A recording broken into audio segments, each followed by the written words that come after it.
रश्मी बर्वेंचं जिल्हा परिषद सदस्यत्व रद्द प्रकरणामध्ये अपडेट आहे। रश्मी बर्वेंची उच्च न्यायालयाच्या नागपूर खंडपीठामध्ये सध्या धाव पाहायला मिळते।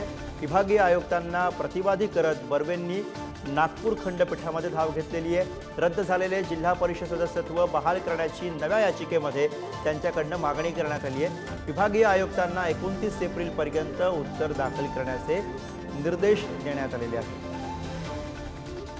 याविषयीचे अधिक अपडेट्स प्रतिनिधी जितेंद्र शिंगाडे आपल्याला देतात। जितेंद्र, गुरु, आपल्याला माहित आहे की रश्मी बर्वेंचं प्रकरण गेल्या महिनाभरापासून फार चर्चेत आहे। सुरुवातीला त्यांचं जात पडताळणी प्रमाणपत्र रद्द झालं, त्यानंतर त्यांची लोकसभेची काँग्रेसतर्फे दाखल करण्यात आलेली उमेदवारीही रद्द करण्यात आली।